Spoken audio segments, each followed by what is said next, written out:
Bagaimana untuk menjadi seorang ninja yang menakutkan? Harus berlatih dengan keras sejak kecil. Sekelompok anak yatim diadopsi oleh sebuah organisasi. Sejak kecil, seorang master mengajari mereka cara bertarung. Hanya orang yang menang baru berhak untuk hidup lanjut. Anak-anak yang kalah nanti akan dieksekusi tanpa ampun. Jika ada kesalahan kecil nanti akan dipukul dengan kejam dan tidak berteriak bahkan sepatah suara pun. Harus menahan kesakitan dan lanjutkan pergi. Seorang master gunakan pisau memotong pada telapak tangan. Kemudian melantunkan mantra dalam mulutnya. Luka itu akan menghilang tanda jejak. Ini benar seorang ninja nyata. Dalam satu permainan, Lei Sang berada di atas angin. Tapi lawannya menggunakan trik licik dan kalahkan dia. Orang biasa sudah ketemu dengan nenek moyang dari awal. Tapi Lei Sang dengan sabar menahan kesakitan. Sampai keesokan hari, dia benar-benar sembuh. Salah satu kelompok ninja yang haus darah ini ada seorang gadis. Dia tidak ingin mematuhi perintah dari orang lain. Dia sangat ingin membebaskan. Dan percaya bahwa semuanya punya hati. Lei Sang bilang dirinya tidak ada. Jadi gadis ini menempelkan telinganya ke dadanya, merasakan detak jantungnya. Kemudian Lei Sang dengan perlahan mendekati gadis ini. Dengan diam-diam mendengar melodi yang indah ini. Karena sifat baik hati, dia memutuskan untuk tidak mendengarkan master yang membunuh Lei Sang sebuah pisau. Hal ini membuat master sangat marah. Diambil pisau dari tanah, master langsung ke wajah gadis ini. Dan terkuncinya ke kandang besi. Tidak memberi makanan dan minuman serulut 7 hari. Lei Sang tidak menahan lagi. Dia diam-diam memberi minuman untuknya dengan sedotan. Akhirnya gadis ini tidak menahan lagi. Pada malam, dia ingin melarikan diri keluar tempat ini.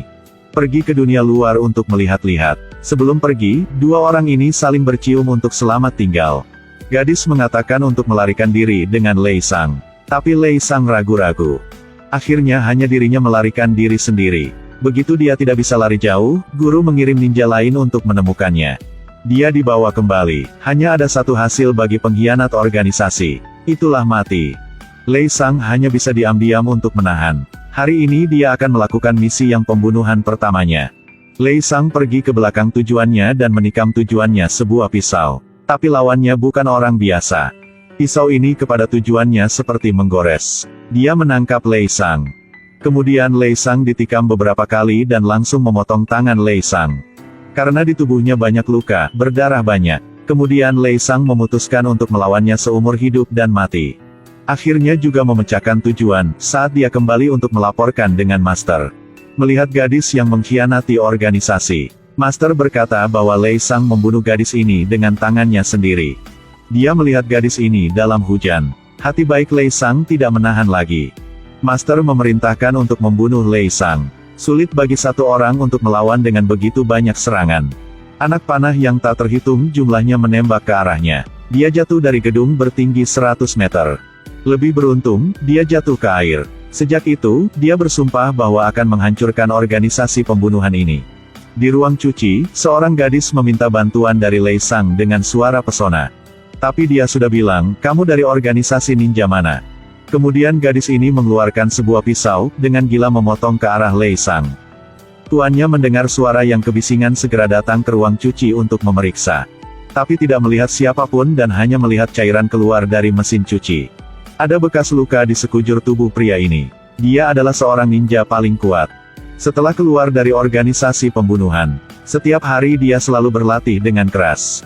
Untuk memiliki tubuh yang kuat dan otot yang sehat, seni bela diri juga sangat kuat dan mencapai tingkat inkarnasi iblis.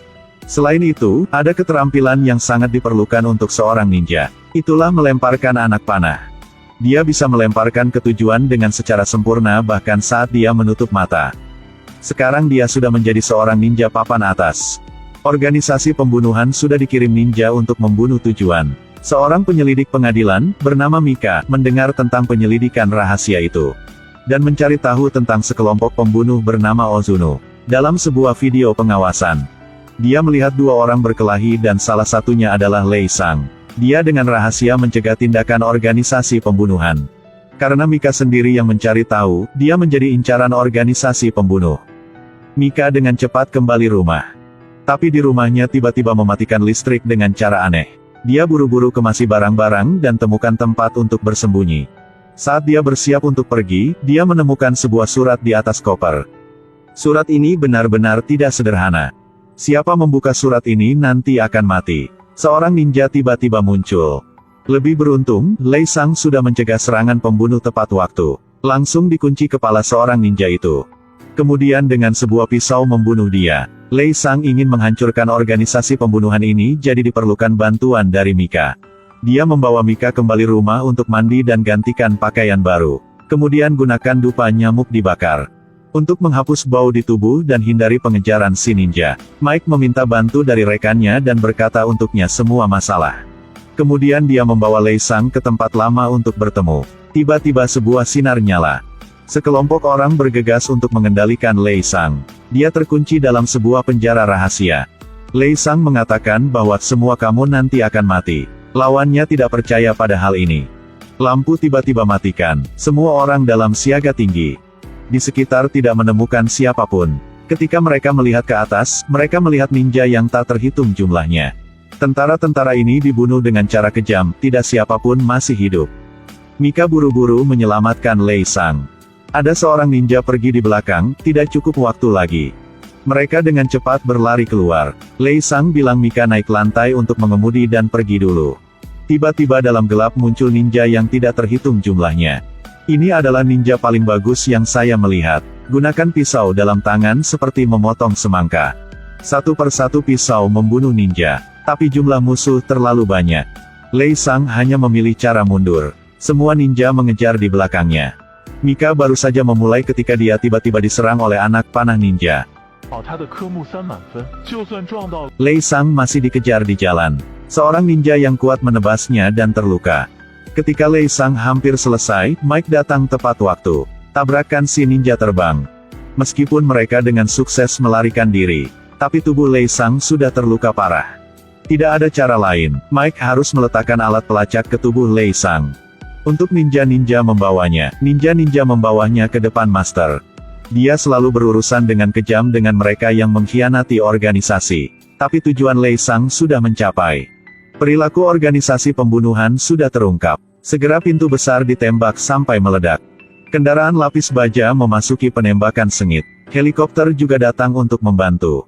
Para ninja dipukuli hingga lari dengan panik. Meskipun keterampilan mereka tinggi, mereka juga takut dengan senapan.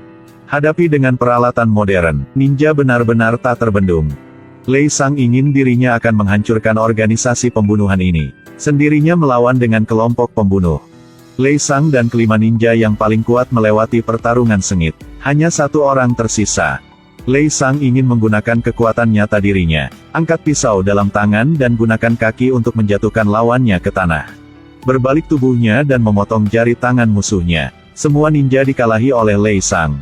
Sekarang hanya seorang paling bagus tersisa, itulah adalah masternya. Dia menggunakan pisau untuk menebas terus-menerus ke depan.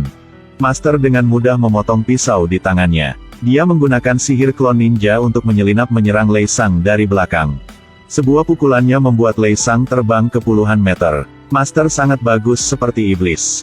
Dia benar-benar tidak dapat menyerang lagi. Lei Sang dipukul sampai jatuh ke tanah. Tapi dia dengan kuat berdiri lagi dan tidak menyerah. Dia bersumpah dihancurkan organisasi ini. Dia dengan cepat bergegas ke depan. Master menghilang lagi dan bersiap untuk menyeliap menyerang dari belakang. Lebih beruntung reaksinya sangat cepat. Keduanya saling memotong dengan sengit. Lei Sang menggunakan semua yang Master mengajari untuk menghadapi Masternya. Pertempuran masih berkecamuk. Kekuatannya benar-benar tidak cukup untuk mengalahkan Master. Karena kekuatan Master terlalu besar. Dia menggunakan sihir klon lagi. Lei Sang tidak bisa memukul Master sama sekali. Kemudian dia ditikam sebuah pisau dari belakang. Saat dia hendak membunuh Lei Sang, Mika tiba tepat pada waktunya untuk menembaknya 2 kali. Master segera memindah ke belakang dan menikam pada dada Mika. Pada saat ini Lei Sang sangat marah. Dia membangkitkan setiap keterampilan. Pertempuran kali ini dia sudah menang. Dia dengan cepat membawa Mika berlari keluar. Dengan halus meletakkan tangannya ke luka di dada Mika. Tiba-tiba dia hidup lagi dengan secara aneh. Sebenarnya jantungnya terletak di dada kanan.